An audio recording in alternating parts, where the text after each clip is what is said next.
This is the After Party, live with Kim McAllister. Pick a couch, grab a drink, and settle into the conversation.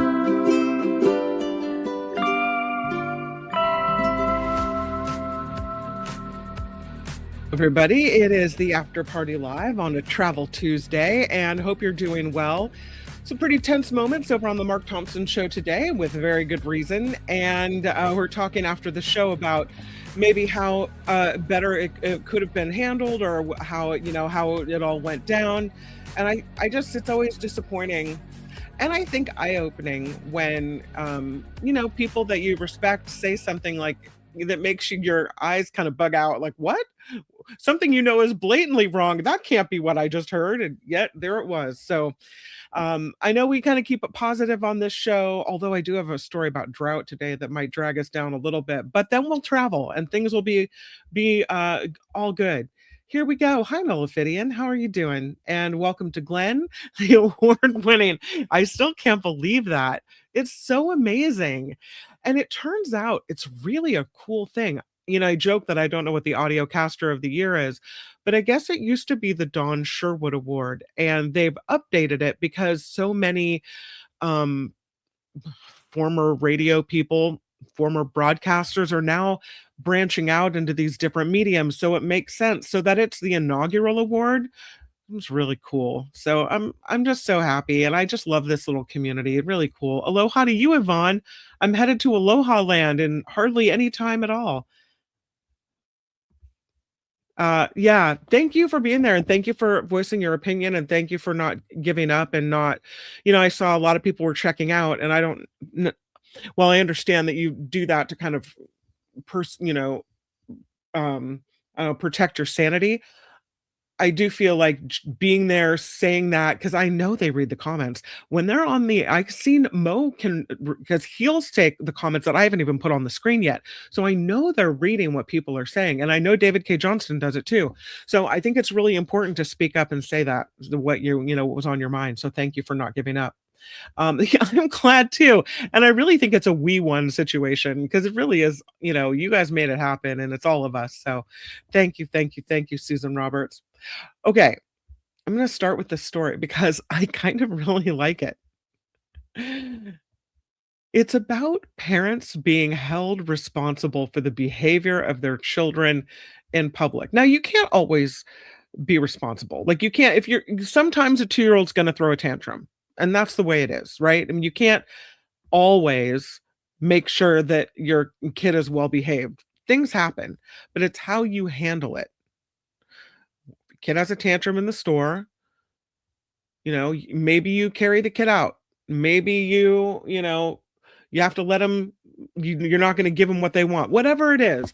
But there's a kind of a good parenting way to handle it. And then there's a not good way, but this is less about tantrums, really, and more about the way parents allow their kids to behave in restaurants. Drives me insane. There's a restaurant in Foster City on the peninsula here in the San Francisco Bay Area. Just if you're not from the Bay Area, it would be a little bit south of San Francisco. In between San Francisco and San Jose, I would say, on the freeway that goes straight down the peninsula. They put up a social media post talking about their dining policy. They will fine parents if their children, in the midst of being unruly, damage the property of the restaurant. So here's what happened. Late last month, this woman posted a screenshot on X of this policy at this Chinese restaurant. It's called Shei Zhu, and they are urging parents to keep their children seated and saying this restaurant is not a playground. Right. You don't let kids run around the restaurant. What kind of ridiculousness is that? The note also said that it included specific dates when parents of unruly children were fined. One fee cost a parent $327 when a child dropped and damaged a credit card reader. What's the kid doing near a credit card reader? More than 1 million people have seen it and commented, mostly in favor of this policy. They said running around, shouting, making noise with utensils will not be tolerated. This is from the menu. It's on the menu. We will hold parents financially liable for all damages caused by their children to restaurant property. Absolutely. The owner of the restaurant was surprised this whole thing went viral. The story's in SF Gate. They said it's not an anti-child campaign. They're not anti-kids coming to the restaurant, but they have seen a lot of poor behavior from both parents and children over the years. Everything from kids running around the dining room to parents changing diapers right at the dining room table, at the booth seats at the restaurant. Come on. They said the restaurant people say, we know dining out is expensive these days. And the last thing people want is to spend money going out and have that moment ruined by a loud child at another table who can't be controlled by their own parents. Ding. Exactly right. Now, I get that there are some kids that need to walk around. Great. One parent gets up, grabs them by the hand, they take a little walk outside, work out the yayas, right? And then come back in. That's part of being a parent. It's not, we're just going to mentally check out and let our kids run wild like little banshees through the restaurant. No, a kid can't be screaming and making noise. Now, some kids are going to be loud or clap or make a noise or whatever, and that's normal. But I think we all know that when there's a line crossed and parents aren't doing anything to fix it. In much the same way that I don't like when people park their kid in front of an iPhone or an iPad at a dinner table, even out to dinner. I guess I would rather have that than have them let their children go crazy, break stuff, run around, what have you. I've been to restaurants where parents let their kids run up and down in through the tables. I don't know. I just maybe I grew up in a way that was a little more strict. I didn't let my kids do that. I don't know. So, restaurant owner says parents are not charged if a child breaks something by accident, but they will pay a fee if an item broke due to a child playing around or acting recklessly. The fee charging is more about the principle of respect than the monetary value. He said, and he tells us to SF Gate, in my opinion, the message is not controversial.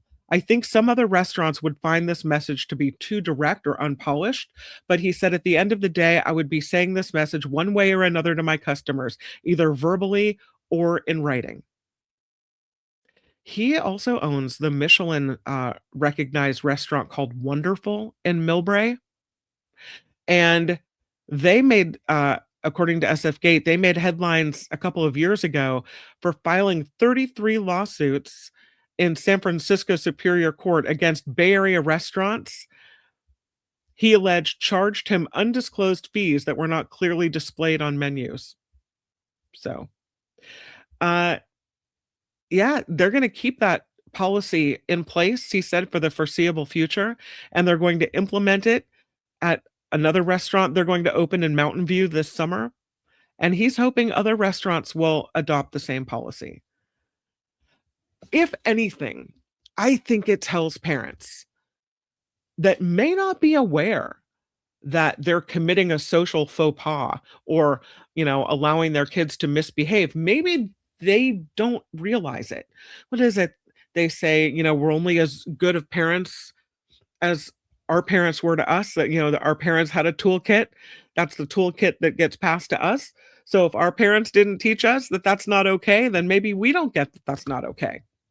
So if anything, this policy hopefully lets people know or makes them think, oh, it's not okay to let my kid run around. Oh, it's not okay to let my kid clank a spoon against a glass over and over and over. Oh, okay. I mean, it seems maybe obvious to the rest of us, but maybe not to everybody. I'm going to the chat. You think it's wrong to charge parents a fee for breaking things? I think they should charge a fee, for misbehaving and for running around and disrupting the dinners of other diners. I don't. Um, Kids need to learn time and place, says Rhonda. Simple. Yes, time and place. We scream with our outside voice at the park. We scream with our outside voice running down the beach, maybe, but we don't scream with our outside voice inside Chez Zoo, Jus, or any other restaurant. Shields, thank you, Rhonda. Jim Shields says, I support this guy. Time to hold parents accountable. Absolutely. With the sizzle. In a fast food place, let the kids go crazy. They have coloring books, they have play areas, but in a sit down restaurant, too expensive to waste on little kids. So here's the thing about that. I think that kids have a hard time differentiating between in which restaurant it's okay and in which restaurant it's not, right? So I wouldn't let my kid go running around in a McDonald's either. If I were to take them to a McDonald's and we were at a table inside, I would maintain the same type of, no, we don't walk around at a restaurant. And if you do, we need to go outside or whatever. Different outside in the play area because some of those fast food restaurants have play areas. Now that's a different animal. But inside the restaurant, when people are sitting down eating, I see what the sizzle maybe I'm too strict. I don't know. I don't think of McDonald's as a kid's place because there are other people that go there as well. Agent Kitty Fates. Nobody bats an eye when a kid is occupied with a coloring book or something. Why is an iPad any different if it's used temporarily to keep them quiet? Interesting question. And I would argue this. It seems to me, and you might have a valid point here, but it seems to me that coloring is more interactive. So I can color with you on the page, or I can, it's more of a, you know, an uh, an event at the table where it would invite conversation. We talk about how beautiful your picture is when you're done with it, or what color you're using, or whatever. And it's more of there's conversation and activity involved that is more kind of give and take, interactive. When a kid is looking at a screen, they're like locked into the screen. They're not paying attention to the table. There's no conversation. It's just kind of used as, oh, I mean, you could make the argument that both things that you mentioned are used as a babysitter or to keep kids occupied. I don't know. I just have that rule, Heather. I just have that rule. No, no electronics at the table. Just don't do it. And the minute that you do it, then they always start to expect it. But I hear you. There is an element of keeping kids occupied and keeping kids busy so that they don't run around and that they don't misbehave in both things you're talking about. But I just feel like they're somehow different in my mind. Sandy says, now only if wineries and breweries would ban kids. They are adult establishments after all, and kids don't belong there. It depends on if there's an outdoor area. Right? I know there's a lot of wineries here in Sonoma County that have an outdoor picnic area and, lawn games for kids and such. But inside the winery, I would agree. Poor parenting breeds poor parenting, says What the Sizzle. Glenn says, play and be noisy on the streets, the park, at home, never at other people's expense, at a restaurant where they've spent good money. Absolutely. Sake bomb. That was our annoying behavior at Susie College. So misbehaved we were in retrospect. Yvonne says, I have a pet peeve about posted prices and what they can charge you at places. There's a coffee place in Santa Cruz. It says $7.75 for a large coconut cream latte, and they charge you $8. Oh, no way. I would point back at the thing and say, what do you mean? Not $8, $7.75. Change your menu. Put a sticker over it if you want to charge me more. No, thank you. Nolfidian with the Jim Avila. Remember, there are 30 to 35% idiots among us. If a kid cannot behave well, then don't take them to a restaurant. Right. Sometimes you have to take them to the restaurant to realize they can't behave. But then you've got to be able to get up and walk out, pay your bill, and go. Don't disturb other people. They have to be there has to be consequences for their S behavior, otherwise people will just keep doing it. Right, or not even understand that what they're doing is not cool. Mindy says my father or mother would never allow us to break anything. We would be punished for that. My mom's favorite tool was the is that a flip-flop? You got whacked with a flip-flop? Oh, I hate that. I hate that for you. I'm sorry. Different times though, you know, different times for all of us. There was a time when I got it with a belt once. I mean, and these days I would never do that. No. And then the next time it's $8, make up your mind. I asked them about it. They said, "Oh, well, it's in the computer." No, no, it isn't. And then you feel like an idiot because you're fighting over 25 cents. Right? But still, it's the principle of the thing. Rev did not like that restaurant. Thought it was overpriced and not so good. Tasteless. At least you're not going to be bombarded with unruly children, right? I don't know. Susan says it really is the parents that are at fault because they're not showing or telling their kids how to behave, and the kids don't know any better. That's right. Heather says, I'd argue it's not even okay to go crazy in a fast food place. Yeah, me too. I don't want some tornado toddler slamming into me when I'm trying to tuck into my fillet of fish. Right. No thanks. Um, yeah. If we were told to stop, we would stop. Crazy. It's on the parents to meter it out. They're talking about screens and manage expectations. Kids can be told no. I'll tell you, in my experience, screens are rough. And some kids, you can tell them no, and other kids with screens, like they flip out. I've seen kids that were not mine, but other kids will flip out if you try to take that screen away. So my thing is, the build the expectation into when it's okay and when it isn't. And if they know that it's not okay at dinner, then they don't freak out that they can't have it then. I don't know. I mean, everyone has their own thing.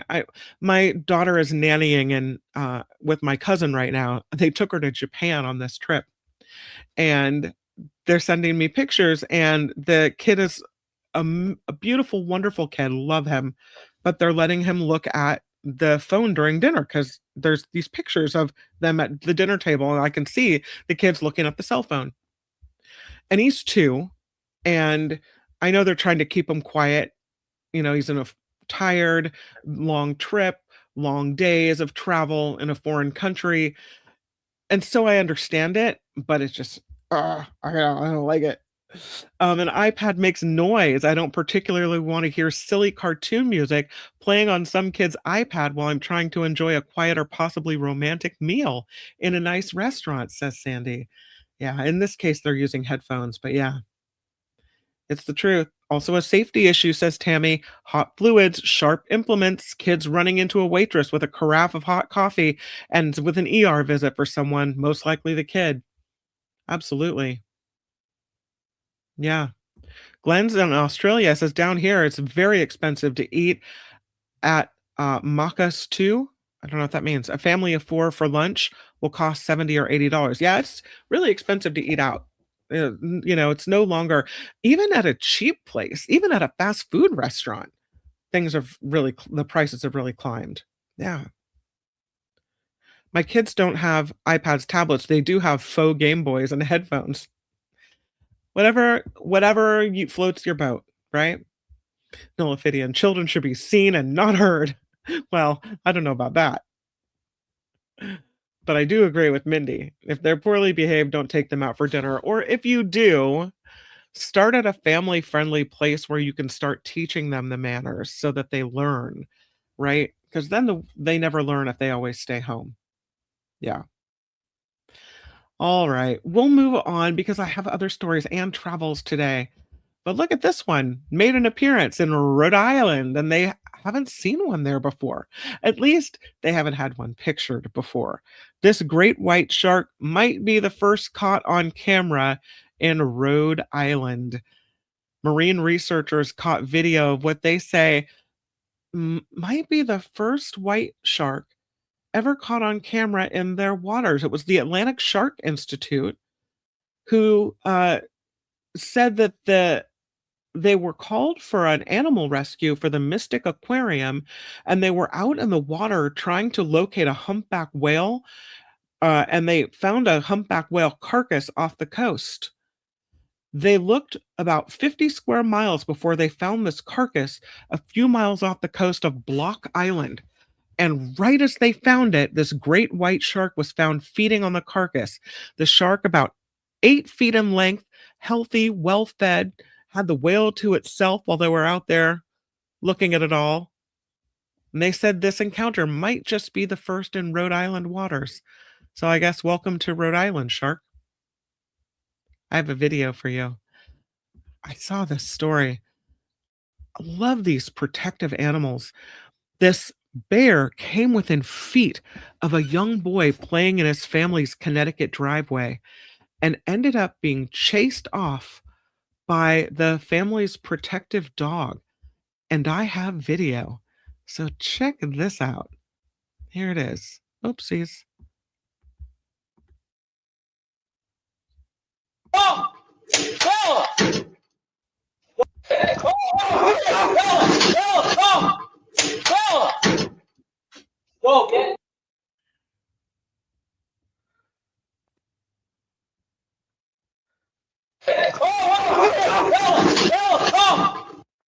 Yeah, so there it is.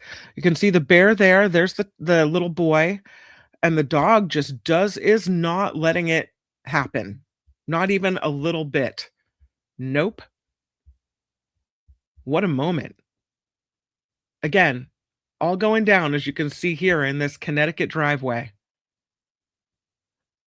Torrington, Connecticut. Yeah, Torrington, Connecticut. That's where it happened.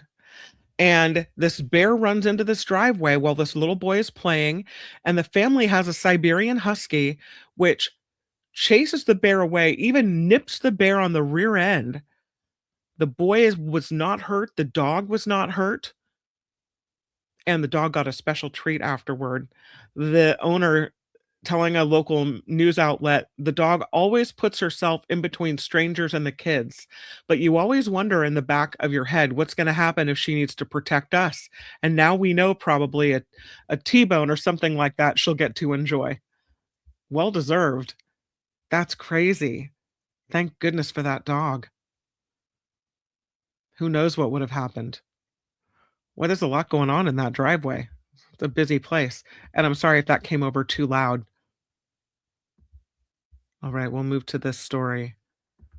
This is the one about drought. Such a bummer.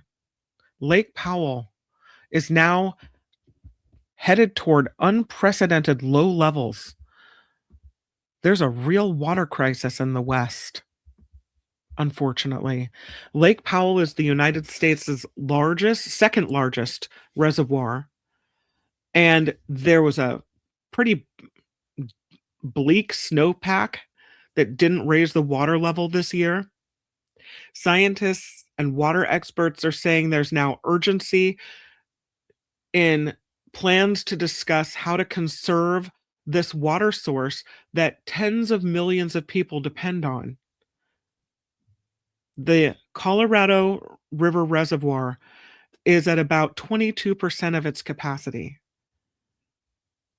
Lake Powell fell below that level for a few months about 3 years ago, but those levels were recorded in that winter when the reservoir, which is right at the Utah-Arizona border, hit its lowest ebb. The spring runoff carried the level back up by June. That according to the U.S. Bureau of Reclamation. But not this year because of the historically low snowpack in the mountains and a heat wave. The water levels at Lake Powell barely rose this spring at all, even after there were releases from the Flaming Gorge Reservoir upstream. It ended the month of June below the annual low that it hit the month before, and they say it could keep dropping. Except for those few months in 2023, Lake Powell's water level has not been this low since June of 1965. That's when they first started filling it. They said what was unique this year is that there was no recovery at all. None. They expect is Lake Powell will go to unprecedented low conditions sometime this fall.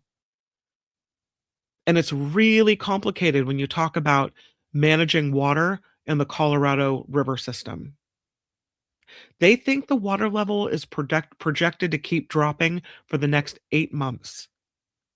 It could impact hydroelectric power. It could make negotiations more complicated about how to divide up this water supply.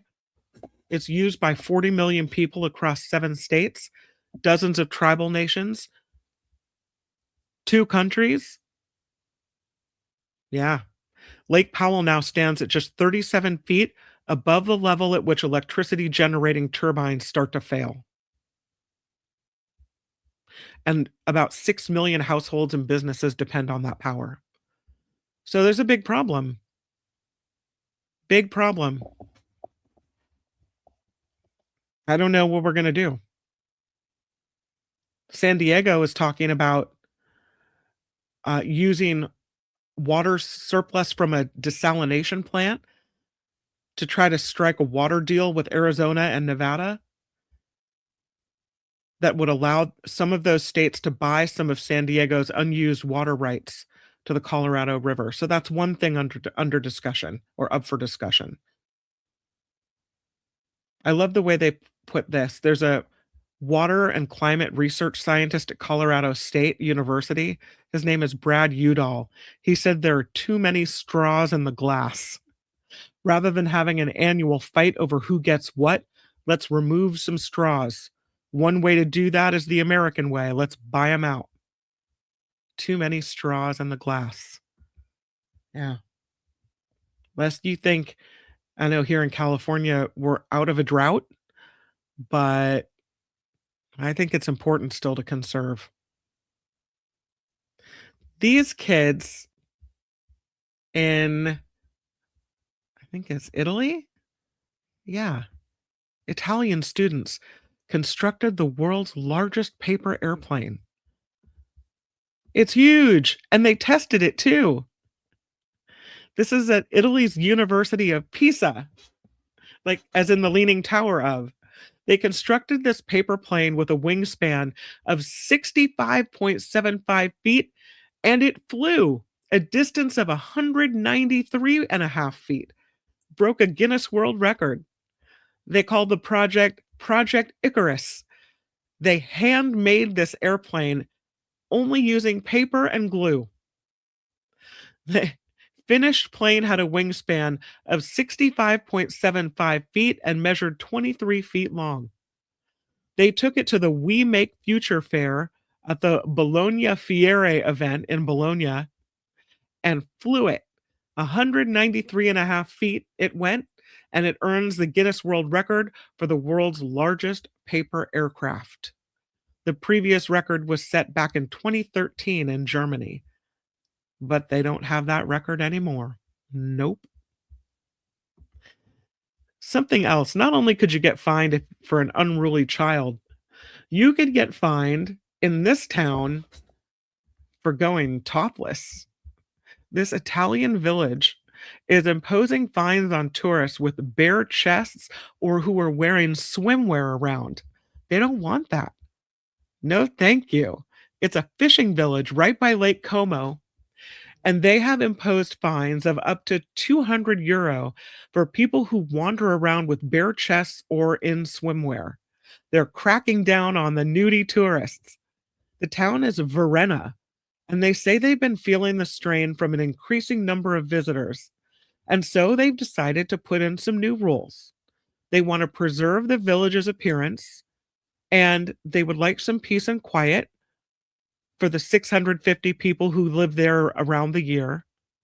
They say walking around the village shirtless or in swimwear, garments that are strictly reserved for lakeside beaches or boat trips on Como, is now banned. And if you fail to comply, you risk getting fined between €50 and €200. Furthermore, the rules state tour groups that have been limited to no more than 25 people must not clog Varena's narrow cobblestone streets, and the tour guides, have been banned from using the loudspeakers. Here's a look at their narrow cobblestone streets. Yeah, I could see if you have 25 people, no one would be able to get through there. No, not doing it. No, thank you. They don't want that. They say Varena is a wonderful village and that we are proud to welcome hundreds of thousands of visitors from all over the world every year. But the residents' quality of life cannot be sacrificed on the altar of mass tourism. So the people of Varena are kind of liking these new rules, especially the dress code. They say on the beach you can do what you want, but when you're walking around, you're going into shops and restaurants and churches on the square, you have to dress decently. One shop owner said, "Yeah, it was time." The important thing now is to make sure that it's enforced. It's not the only town, it's just the latest town to impose these measures. Other towns have done this as well. There's the town of Sorrento. I think we talked about that. They describe people walking around in swim gear as bare-chested, as widespread, indecorous behavior, tainting the town's image, and so they imposed hefty fines. The town of Liguria, they banned selfies. Certain areas were designated as no waiting zones, so tourists can't loiter for too long in one spot. So put a shirt on before you walk through town. Look at those guys. They've got their backpack on their naked chest. They probably think it's a beach town, like, just came from the beach, no big deal. It's a big deal to the people in Italy. They're tired of it. No more naked nudie tourists. Thank you very much. All right, it's time for Travel Tuesday. And we are headed to I had never heard of these islands before. The Perhentian Islands. We're going to the Perhentian Islands. Have you ever heard of them? Perhentian itself means stop. They are in Malaysia. They're in Malaysia. They are a great place to relax, soak up the sunshine, and there are also plenty of things to do in the Perhentian Islands. And I have some right here. Here we go. The first thing to do, this is the top 15 things to do in the Perhentian Islands, and it is courtesy of Malaysia Uncovered. And boy, does the water ever look beautiful here. Let me share this picture with you. The first thing to do in the Perhentian Islands, and I sure hope I'm saying it right, is scuba diving. The big scuba diving locale. And here's what it looks like. So it's beautiful. Looks like the water is so clear. Looks really, really nice. So the first thing to do is to try scuba diving or to learn to scuba dive if you're not a diver already.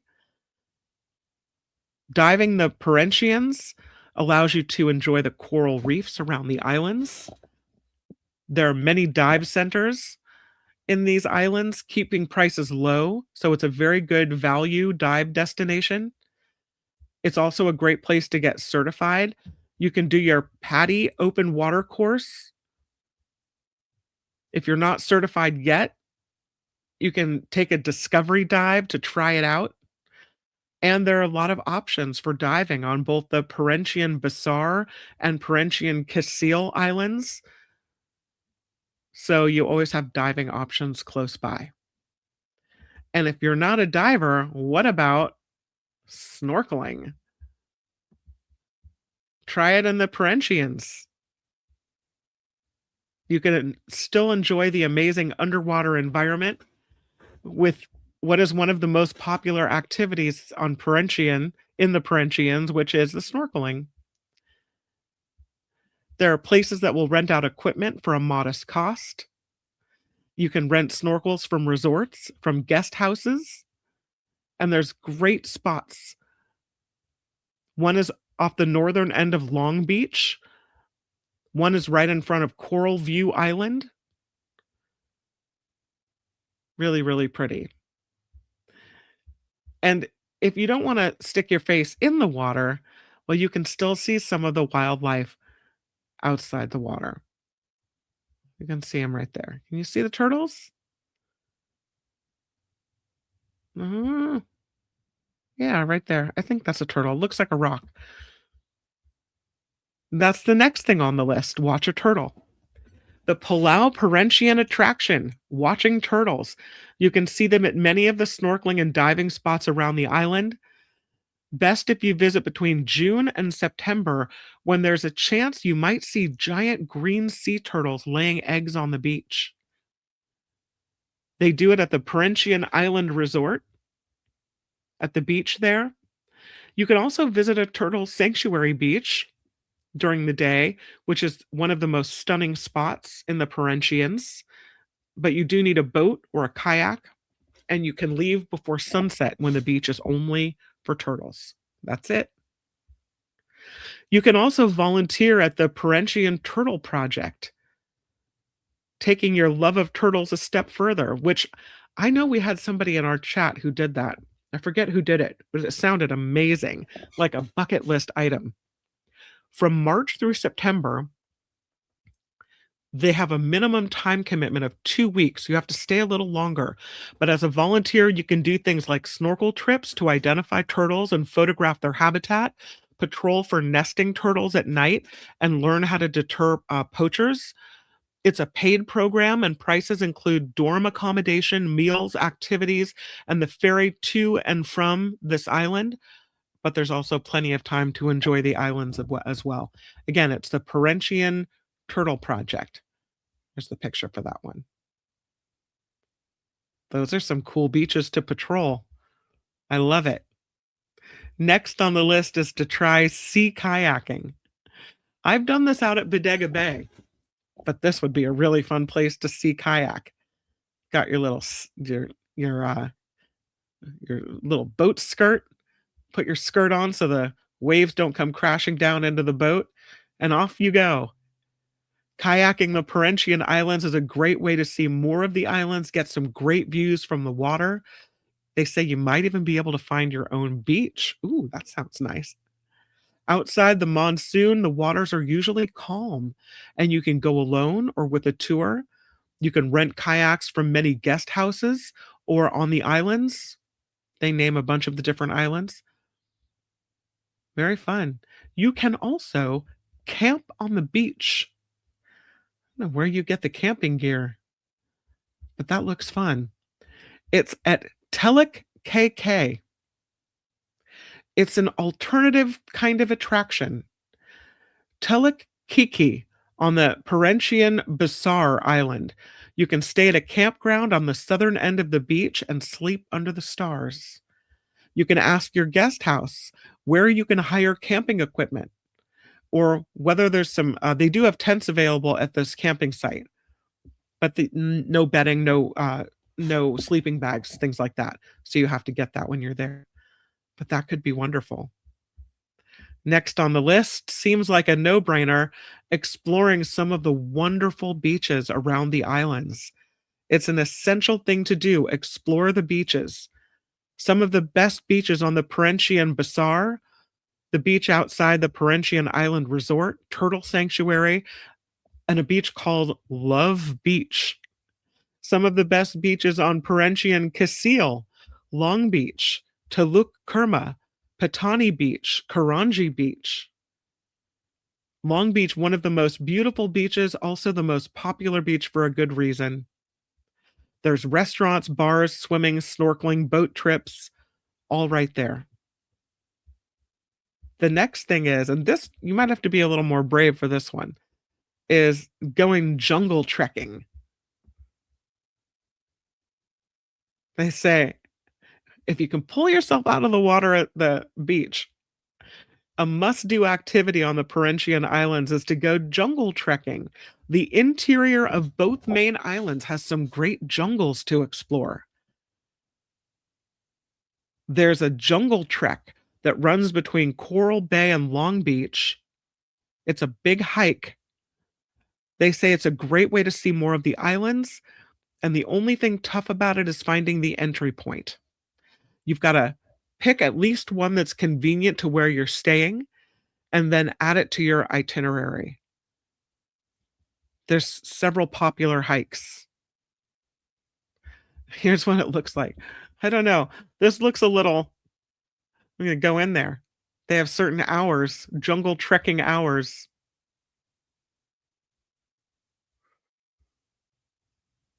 Interesting. Here's the start of the Long Beach hike.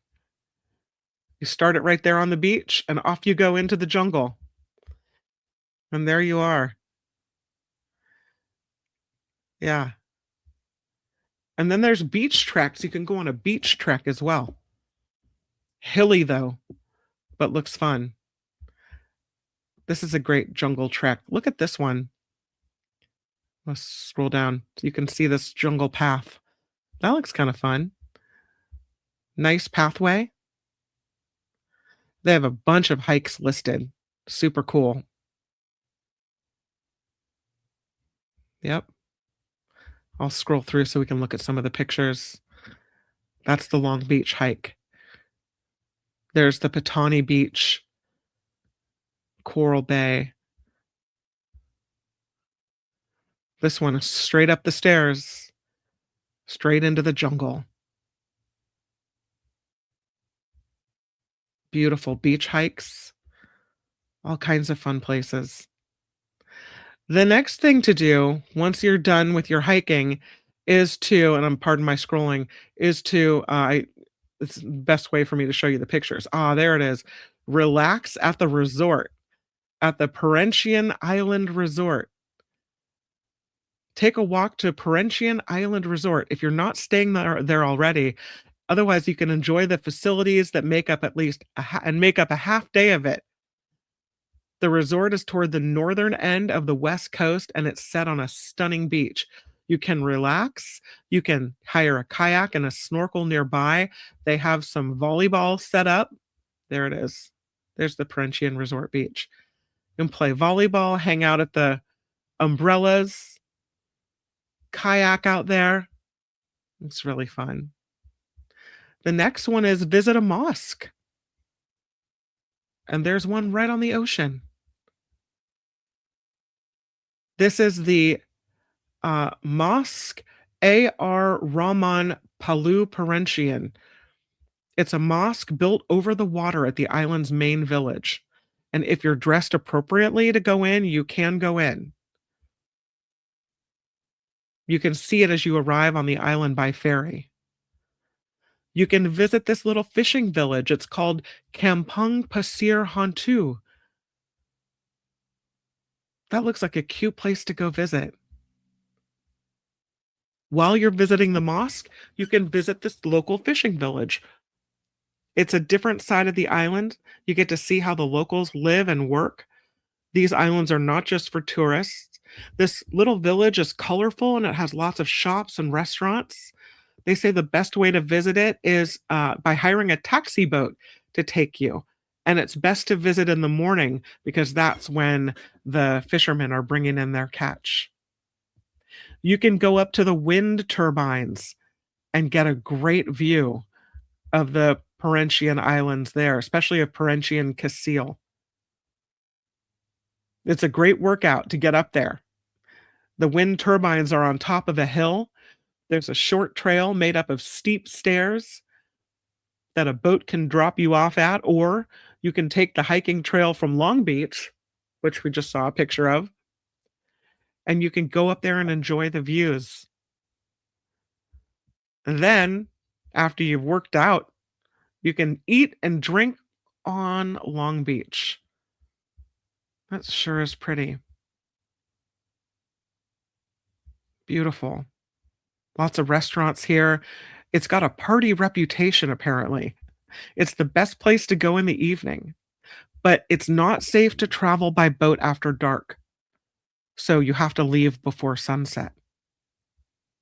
It is the most developed beach on the islands, in the islands. And how about maybe watching a fire show? This is a fire show that takes place on Long Beach on Perhentian Islands. They happen randomly along the beach. They usually take place between 7:30 and 8:30 in the evening at the northern end of the beach. There's usually a main show at about 10:30 p.m. on the outside of Long Beach at the resort. But you can ask your closest bar what's happening that night.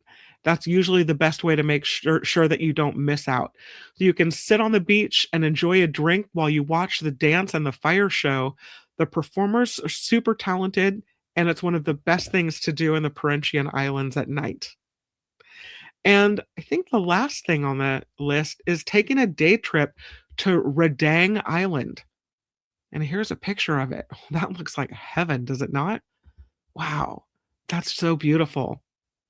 It's another gorgeous East Coast Malaysian island, about 60-minute boat ride from the Perhentian Islands. It is possible to visit there as a day trip. If you're planning to stay on Redang, you can do the reverse and do a day trip to the Perhentian Islands from Redang. It is surrounded by a marine park. There's great diving and snorkeling, great beaches and kayaking. Wonderful. So that's a look at the Perhentian Islands in Malaysia, a place I never knew I wanted to go until today. And that is Travel Tuesday. Hope you had a relaxing moment at the beach with me, because I loved sharing it with you. And I think that, I don't know, that Redang Island with all those little beach umbrellas is right up my alley. Thank you to everyone who has contributed to this show to keep it going. You are so appreciated. Can't tell you. Really means a lot. From all the voting that you guys did to all the different ways you support the show, I really, really, really appreciate it. Mary Zane B, thank you. Barbara H, Deborah S, Carol S, Rhonda A. Those are the most recent contributors to the show PayPal, which, by the way, you can find in the show description every day. So huge thank you. And Glenn, once again, throwing in a couple Australian bucks. Huge, huge thank you. He says, so happy to be a part of Tapple, the After Party Live. So happy to have you here as well, Glenn. Really, really nice. All right, everybody. Until we meet again, please have the very best rest of your Tuesday. I'll be back on the Mark Thompson Show tomorrow, where Michael Schur is hosting the show. John Rothman will be in, and Nathan Taylor from Election Truth Alliance will be on, as well as Jared Yates Sexton. So I hope to see you tomorrow on the Mark Thompson Show. Until we meet again, make it a great rest of your day. Bye, everybody. The After Party Live would like to thank the following contributors and viewers like you.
Aw, right back at you, Maud. Thank you.